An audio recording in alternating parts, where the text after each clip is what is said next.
तुकोबारायांनी 11 अभंगाचं कागद ज्या धरणे करायला दिलं ते 10 नंबरचा अभंग आहे.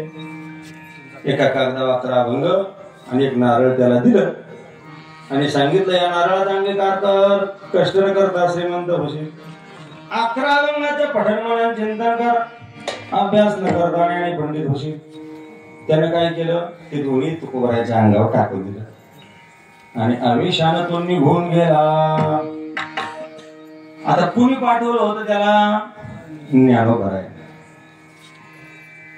मग तुकोबारायांनी ज्ञानोबारायांना पत्र पाठवलं. करविली तैशी केली कटकट वाकडी कानिट देव जाणे. माऊली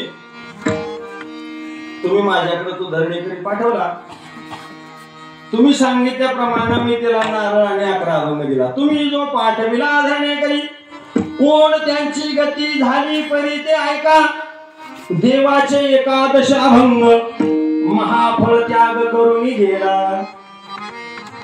तुम्ही पाठवला होता पण माझ्याकडून एक चुकलं. काय चुकलं? बोलिलेले पुढे वेळी वापुरी उत्तरे करा क्षमा अपराध महाराज तुम्ही सिद्ध. शेवटचं चरण काय? तुका म्हणे ज्ञानेश्वरा राखा पाया. हा अभंग त्या प्रकरणातला गेला बघा.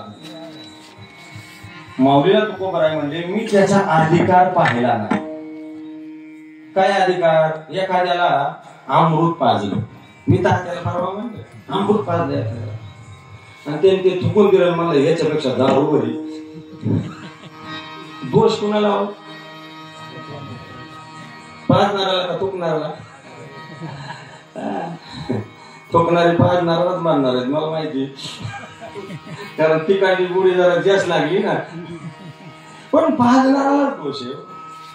त्याचा अधिकार पाहिला नाही. अधिकार पैसा किंवा 10वीला किती प्रमाणे बसतात, मी त्याचा अधिकार पाहिला नाही.